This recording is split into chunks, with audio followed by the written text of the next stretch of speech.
The task at hand in baseball is somehow making contact with the cylinder and the moving sphere.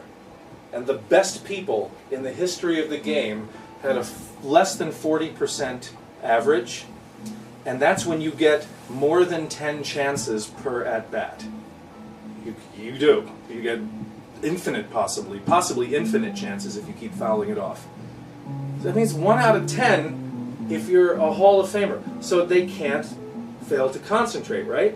So here's where I'm going with this. Confidence and bravado are very, very nice for the person up there, but they don't matter quite as much as keeping our mind undistracted. So I want that to bring us to the last main point. If I have enough time, it might go into the really good part, which I think it will, because I managed to get through most of it quickly. But there's another C. There's competence, where you can get up and do it well enough that it can work. And if you do it and really focus, you might be able to connect with people, even if you're just reading to people. People do that at major things when they're doing a press conference. Some of them just read it. Teleprompters, paper, it's too serious, right? That can be done well. You can get it to the next level of that, you can get it to the next level of that, but competence is competence. Confidence can be a smokescreen, but I'm not killing it completely because we like it. It feels good to be confident. But then there's the third C, where you go through the roof, and that's called charisma. Think of someone who you've seen perform anything that you would say that person has charisma. And I'm not going to define it because it's very hard to define. I've seen all the dictionary definitions, gone over it with my high school kids. It's not an easy thing. But do you have someone in mind that you think exhibits a lot of charisma on stage? You might have several people. We study this stuff, you know.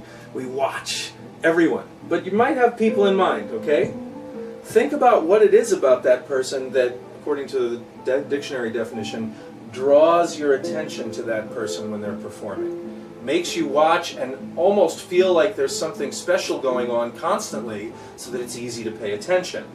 Je ne sais quoi, other words for it are just descriptors. But this is that concept. So if that's the third level of performance, whether it's speaking publicly, performing music, or saying something at the right time that has to be said in any context, charisma is more than competence, and it's more than confidence. I'm going to give you a lot of C's now, all right?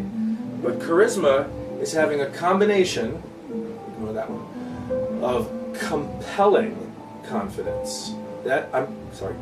Compelling competence. Meaning you're so good at what you're trying to do at that moment, it's special. Now just think of not necessarily a flashy performer, but a performer who does a very, very, very good job. Whether it's reading, playing a guitar solo, playing a simple beat, but very strong competence to the point where people are watching. There are people who teach here who have this, and I watch them. You know, this is a real thing. It's not that rare. People do get this good at whatever they're doing. But the next part of charisma is to be completely comfortable. Think of the people you thought of who had this charisma. I'm going to mention somebody. It's not even somebody I'm a big fan of, but he's very good. His name is Harry Connick Jr. Have you heard of Harry Connick Jr.? He's like piano player, very good piano player, singer, New Orleans. He's a legitimate great musician. He has very good albums. Actor, right? But he was on, I was listening to the radio, and there was a very serious part on it was an interview with him, but it was on a serious station. It was NPR. And they brought up charisma. And the person doing the interview with him said, you know, it's hard to define, but you just seem to have it, and everyone seems to agree. And then I realized I didn't even know who he was at the time. That's true. People agree that this guy has what they call it. The It Factor was a show that kind of touched on this on Bravo. And whoever you're thinking of, and I'm thinking of Harry Connick Jr., but there are many, many, many others, what I found out about him from watching is that he has a combination of being very, very, very good. He is not the best at anything he does. I don't know anyone who would say he is. He's just very, very, very good at the things he's actually doing. One is conducting a band and one is playing the piano and singing. And it turns out stage presence and acting is a big, but he's very, very, very good. And the secret missing part is he's completely comfortable, not just doing it, but with the fact that you're watching it. A person with charisma is doing something in a way that you want to watch because, wow, that's really good, but that person doesn't mind that you're watching. Okay, now an overly confident person can be like, yeah, you love watching me, don't you? But that's not the same thing. That's taking your mind onto something other than what you're doing. A charismatic performer does what he or she is doing, whatever it is, and is not distracted by people watching. Now think of what that means. That's where is your mind in the face of the biggest fear of all. The big fear of public speaking, of having an audience that in our hindbrain is going to kill us, and in our present brain might not like us, and we might fail, and it's still important socially. That fear can distract us from what we're doing. There's no need to even mention confidence in that equation. If you're distracted from what you're doing, it's kind of over. And if you're not distracted from what you're doing, you have the appearance of massive confidence, and no one will even know that you lack it. It's still valuable, though, because that little bit of extra confidence is what gives the charisma. Because I could be overconfident, think, oh, I'm just so good, they're just going to like me, whatever. Or I could just have a comfortable attitude toward the fact that they're watching, and I can just be like, that's fine, you can watch. But I'm not going to think about you watching. I'm not going to be distracted by it because I'm paying attention to what I'm actually doing. Now everything we've talked about up until then is doable. That part separates the elite performers from the regular performers, and there's just, it's either there or it's not. So how do you get that last C, you know, that charisma? If you have that, whether or not you're giving a public speech or a big performance on a stage, even if it's that board meeting at work or anywhere, or a conversation with friends, what about an intervention? Imagine you're trying to get through to somebody with a drug problem or a personality problem, and you're doing, you know, those things where everybody sits down and we're going to talk to you now. Boy, it could be a life or death issue. So how do you get from competent? You practice, right? Confidence, I'm saying don't even think about it. Just forget it. Don't worry about it at all. If you're competent, it doesn't matter, and skip that level. The next level of charisma you can get to absolutely positively by, here it comes, being so into what you're doing, so attentive, so undistracted, that you wind up in a place that athletes call the zone. I'm going to assume you've all heard of the zone. I mean, it turned out to be a diet at one point, but the zone has been used for sports for a long time now. It got very popular when Michael Jordan was performing for the Chicago Bulls. They would say something like, oh, he's really feeling it, or he has the hot hand, because he could shoot well when he was in the zone. But really, any player in any sport can be in a slump where they're not doing anything, or a streak where they're doing very well and can't stop doing well. And players of sports are a good example because they describe it in a way that we can all relate to.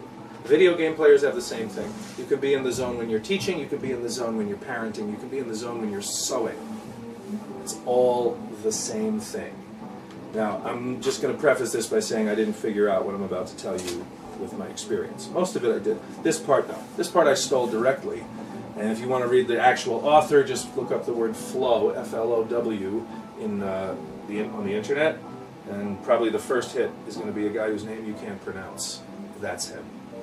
Okay? Professor of the University of Chicago of Psychology, Professor of Psychology, head of the department, came up with this in the early 90s. I didn't know about it. When I found out, I was like, he's got it. He figured it out. He figured out how athletes get into that special place called the zone where they're unstoppable. When it's described not as, not as overconfidence, but a deep feeling that you can't miss. If it's basketball, I can't miss. I feel like and I ask people about this all the time, kids and adults, and almost everybody knows what it is. They all have had the feeling, yeah, I remember once I was unstoppable. I was in it. I can't explain it. Well, this guy made a study out of it, and it applies not just to public speaking, but to pretty much anything you're going to do. And what he figured out was there are three components. I picture them in a triangle. I'm not doing slides today or anything. I guess we were ready for slides, right? I'm a big hater of PowerPoint. But just imagine there's this triangle here, okay? This is the only visual in the whole thing. And at the top of it you have control. And over here you have focus. And over here you have fun. This might sound like strange things to come up with on a way to get into the zone. But if you think about it, control, well, a person in the zone has a lot of control, but being controlling doesn't get you in the zone, that gets you stress. So most people don't think of control as a way to get into this zone. Oh, by the way, nobody knows how to get into it at will. I do, because I stole it from this other guy, and you're about to know. Hardly anybody knows this.